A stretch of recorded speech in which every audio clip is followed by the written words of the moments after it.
Rules to find asymptote. Asymptote पत्ता लगाउनको लागि हामीले फर्स्टमा डिग्री अफ पोलिनोमियल पत्ता लगाउनु पर्यो। सपोज गरौँ कि यो इक्वेसनमा हाम्रो डिग्री अफ पोलिनोमियल कतिवटा छ। यो इक्वेसनमा हेर्दाखेरि यसको x को डिग्री 1, y को डिग्री 1, यहाँ y को डिग्री 1 र x को डिग्री यहाँ चाहिँ 1 छ। अब यो दुईटा मल्टिप्लिकेसन फर्ममा भएर चाहिँ हाम्रो दुईटैको सम भएर ओभरअल डिग्री 2 हुन्छ। सो म्याक्सिमम हाम्रो डिग्री कति भयो 2। अब number of asymptotes does not exceeds n। हाम्रो म्याक्सिमम डिग्री यहाँ 2 छ। सो एसिम्प्टोट्स चाहिँ हाम्रो 2 भन्दा माथि जान सक्दैन। अब point 3 मा हेरौँ, if x को power n and y को power n are present then there exist no horizontal and vertical asymptotes। अब यो इक्वेसनमा हेर्दाखेरि हाम्रो x को पावर n र y को पावर n प्रेजेन्ट छैन। कसरी? म्याक्सिमम डिग्री हाम्रो 2 छ यहाँ, तर इक्वेसनमा हेर्दाखेरि x² प्लस y² प्रेजेन्ट नभएकोले यहाँ चाहिँ हाम्रो x को पावर n र y को पावर n एब्सेन्ट छ। सो हरिजोन्टल र भर्टिकल एसिम्प्टोट्स एक्जिस्ट गर्छ। और अब point 4 मा हेरौँ, if x को पावर n and y को power n are absent then there exist the horizontal and vertical asymptotes। अहिले नि भर्खर भनेको x² y² एब्सेन्ट छ, त्यही भएर भर्टिकल र हरिजोन्टल हाम्रो एसिम्प्टोट्स एक्जिस्ट गर्छ। अब point 5 मा हेरौँ, for oblique asymptotes put y equal to mx plus c। so oblique asymptotes then put x equal to 1 र y equal to m put गरेर हामीले भ्यालु निकाल्न पर्यो। अब point 4 मा हेरौँ, if x को पावर n and y को power n are absent then there exist the horizontal and vertical asymptotes। अहिले नि भर्खर भनेको x² y² एब्सेन्ट छ, त्यही भएर भर्टिकल र हरिजोन्टल हाम्रो एसिम्प्टोट्स एक्जिस्ट गर्छ। अब फर अब्लिक एसिम्प्टोट्स को लागि हाम्रो चाहिँ 5, 6, 7, 8 पोइन्ट चाहिँ हाम्रो एउटा अब्लिकमा पर्छ। अब्लिक त्यसको एक्जाम्पल हामी पछि गरौँला। अनि पहिला हामी 1, 2, 3, 4 र 9 को रुल्स लगाएर एउटा दुईटा क्वेसन सल्भ गरौँ। अब यो इक्वेसनमा हामी चाहिँ एसिम्प्टोट्स पत्ता लगाउँ। फर्स्ट अफ अल रुल्सको point 1 को हिसाबले हेर्दाखेरि हामीले पहिला नम्बर अफ डिग्री पत्ता लगाउनु पर्यो, डिग्री अफ पोलिनोमियल। तो डिग्री अफ पोलिनोमियल को लागि हाम्रो degree of polynomial equal to 2 हुन्छ। अब 2 कसरी भयो? यो इक्वेसनमा हेर्दाखेरि हाम्रो x को पावर यहाँ 1 छ, y को पावर 1, 2 हाम्रो कन्स्ट्यान्ट भयो, यहाँ फेरि y भेरिएबल भएर त्यसको पावर 1 भयो, फेरि कन्स्ट्यान्ट x को पावर फेरि 1 भयो भेरिएबलको कारण। अब यो x र y मल्टिप्लाई फर्ममा छ। सो म्याक्सिमम हाम्रो 1 + 1 ओभरअल सम गरेर 2 हुन्छ, त्यही भएर हाम्रो डिग्री अफ पोलिनोमियल 2 भयो। अब रुल्स को नम्बर 2 मा जाउँ। अब number of asymptotes doesn't exceed n। हाम्रो यहाँ n = 2 भएकोले the number of asymptotes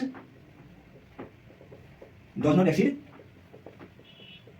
more than 2। अब हामी स्टेप 3 र स्टेप 4 लाई चाहिँ हेर्ने। अब स्टेप 3 मा के छ? x को पावर n र y को पावर n प्रेजेन्ट छ कि छैन, अथवा x छ कि छैन त्यो पत्ता लगाउनु पर्यो। अब यसरी हेर्दाखेरि हाम्रो x को पावर n, ओन्ली x को पावर n र y को पावर n प्रेजेन्ट छैन। अब प्रेजेन्ट छैन भने x को पावर n and y को power n are absent। So there exist horizontal and vertical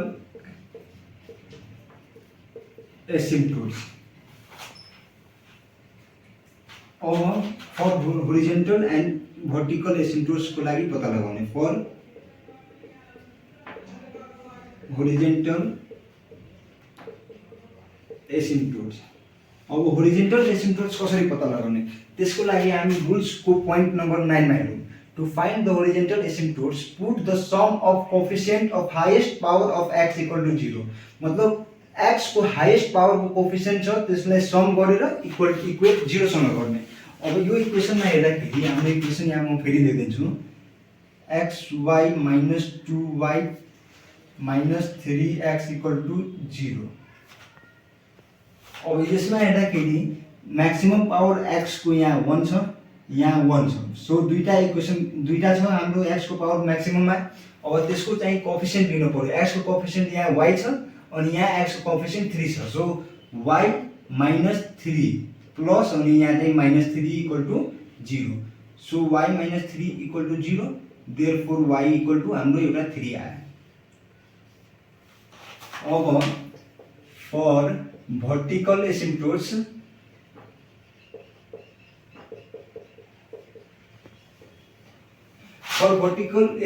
rule number 9 मा हेर्दाखेरि to find vertical asymptotes put sum of coefficient of highest power of y equal 0। Same horizontal asymptote जस्तै highest coefficient of y लेख्ने। तो y को हेरौँ न, यहाँ कति छ, y को पावर 1 छ यहाँ। तो 1 y को कोएफिसिएन्ट हाम्रो यहाँ x भयो अनि y को कोएफिसिएन्ट एउटा 2 छ प्लस अनि -2 equal to 0। x -2 equal to 0, therefore x equal to 2। अब हाम्रो सोलुसन भयो x equal to 2 and y equal to 3 answer. अब हेरौँ न, हाम्रो सोलुसन दुईटा छ, एउटा दुईटा अनि number of asymptotes doesn't exceed more than 2। So हामीले बनाएको एन्सर क्वेशन करेक्ट छ। अब एसिम्प्टोट्समा हामी अर्को क्वेशन सल्भ गरौँ। अब यो इक्वेसन दिएको छ, इक्वेसनलाई हामी चाहिँ एउटा पोलिनोमियल इक्वेसनमा कन्भर्ट गरौँ। अब यसलाई मल्टिप्लाई गर्यो भने xy equal to x² plus 2x minus 1 और x² minus xy plus 2x minus 1 equal to 0 भयो। अब हामीले चाहिँ number of degree of polynomial पहिला पत्ता लगाउनु पर्यो। अब डिग्री अफ पोलिनोमियल पत्ता लगाएपछि त्यसले हाम्रो नम्बर अफ एसिम्प्टोट्स दिन सक्छ अनि त्यसपछि x को पावर n र y को पावर n प्रेजेन्ट छ कि छैन त्यो पत्ता लगाएर हरिजन्टल र भर्टिकल एसिम्प्टोट्स हुन्छ कि हुँदैन त्यो पत्ता लगाउने। अब यहाँ चाहिँ x मा हाम्रो म्याक्सिमम डिग्री 2 छ, xy मा 1 प्लस 1 गरेर यहाँ म्याक्सिमम डिग्री 2 भयो, यहाँ 1 छ अनि यहाँ चाहिँ 0 छ। सो हाम्रो म्याक्सिमम नम्बर हाम्रो चाहिँ डिग्री अफ पोलिनोमियल म्याक्सिमम मा कति भयो, 2 भयो। सो अब हामीले ल्याङ्ग्वेजमा लेखौँ यहाँ the highest power of sorry यहाँ डिग्री हुन्छ है, highest degree of given polynomial is 2। so there is at most 2 asymptotes। अब दुईटा x एसिम्प्टोट छ किन त हाम्रो डिग्री अफ पोलिनोमियल 2 छ। सो हाम्रो x² र y² प्रेजेन्ट छ कि छैन त्यो हेरेर हामीले त्यहाँ भर्टिकल र हरिजन्टल एसिम्प्टोट्स हुन्छ कि हुँदैन पत्ता लगाउनु पर्यो। So x there is presence of x², so there is no horizontal asymptote but there is absence of y², so there is vertical asymptotes। अब हाम्रो चाहिँ x² प्रेजेन्ट भएकोले हरिजन्टल एसिम्प्टोट प्रेजेन्ट हुँदैन, एब्सेन्ट हुन्छ र यहाँ त्यही इक्वेसनमा y² एब्सेन्ट छ, त्यही भएर भर्टिकल एसिम्प्टोट हाम्रो प्रेजेन्ट हुन्छ। त्यति भन्न खोजेको। अब एक्जाममा लेख्दाखेरि हामीले यो ल्याङ्ग्वेज लेख्नै पर्छ, लेखिनु भने मार्क्स 1-2 मार्क्स कट गर्ला। फर vertical asymptotes और फर vertical asymptotes को लागि हामीले हेरेका थियौं the highest power of y is equal to 0, highest power sum of coefficient of highest power of y equal to 0। So sum of coefficient of highest degree of y equal to 0। अब highest degree of y मा यहाँ हेरौँ न, highest degree कति छ, y को लागि 1 छ यहाँ, त्यसपछि छैन त अनि कोएफिशिएंट चाहिँ हाम्रो y को भयो x minus x equal to 0, therefore x equal to 0 भयो। अब हाम्रो चाहिँ भर्टिकल एसिम्प्टोट्स निस्क्यो तर हरिजन्टल एसिम्प्टोट्स एब्सेन्ट छ। अब एब्सेन्ट भएकोले अब हामी चाहिँ अब्लिक एसिम्प्टोट युज गर्ने फर अब्लिक एसिम्प्टोट। अब अब्लिक एसिम्प्टोटमा फर्स्ट अफ अल हामी चाहिँ रुलमा एकचोटि जाउँ। फर अब्लिक एसिम्प्टोटमा हामीले फर्स्ट अफ अल चाहिँ y = mx + c equation put गर्नु पर्यो र y = mx + c पुट गरेपछि x को ठाउँमा 1 भ्यालु पुट गर्ने र y = m पुट गर्ने त्यो होमोजिनियस टर्ममा। अब हेरौँ के गर्ने हामीले। Let y = mx + c be an oblique asymptote, then put x = 1 and y = m, then अब रुल्समा फेरि हामी जाउँ। अब x = 1 र y = m पुट गरे भने हाम्रो phi n m phi n - 1m र phi n - 2m dot dot गरी हामीले निकाल्न पर्यो। अब त्यो के गरेको त अब हेरौँ यहाँ एक्जाम्पलमा हामी बुझ्छौँ। अब हाम्रो म्याक्सिमम डिग्री भनेकै 2 भयो। सो हाम्रो phi 2m पत्ता लगाउँदाखेरि हाम्रो phi 2m निकाल्दाखेरि यहाँ हेरौँ न यहाँ 2 छ।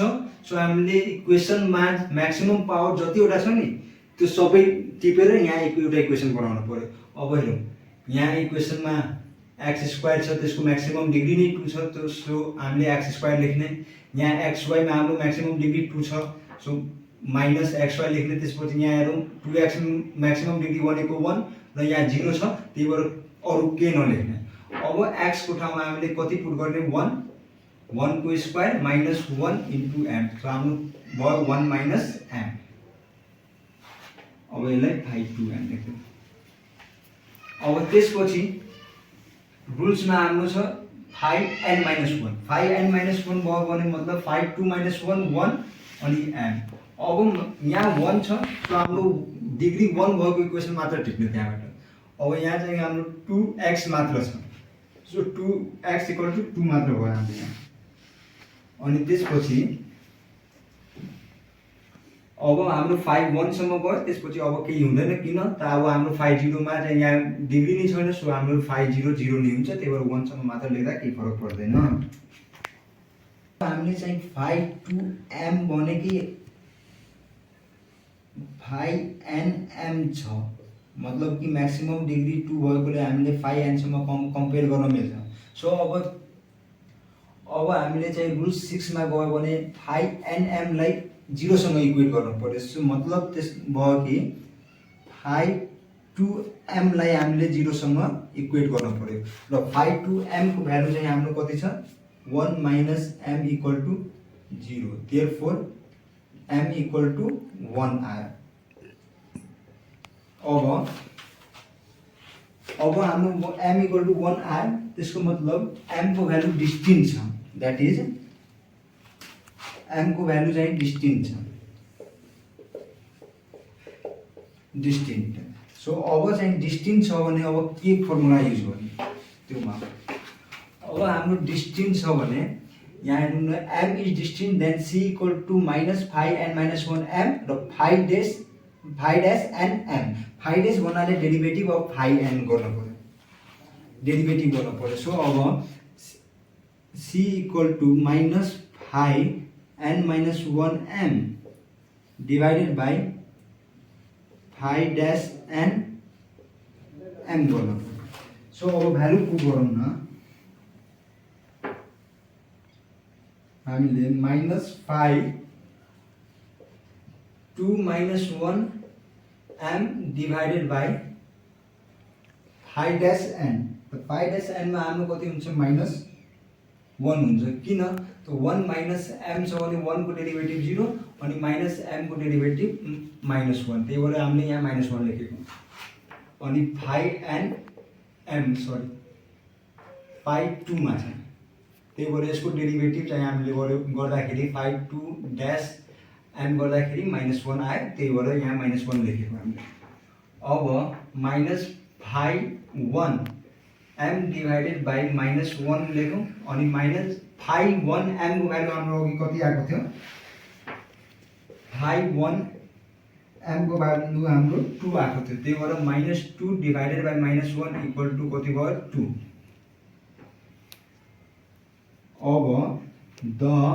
अब हाम्रो चाहिँ c को भ्यालु पनि आयो यहाँ, देयरफोर c इक्वल टु 2 आयो। अब चाहिँ द अब्लिक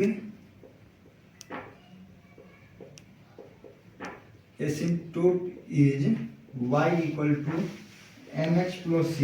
अब हाम्रो हेरौँ न, भ्यालु m को भ्यालु 1 छ, c को भ्यालु 2 छ। अब हामीले त्यो भ्यालु यो इक्वेसनमा पुट गरिदिनु पर्यो। त 1 into x plus c equal x plus 2 y equal to x plus 2 हाम्रो इक्वेसन भयो। Therefore x minus y plus 2 equal to 0 and x equal to 0 answer भयो।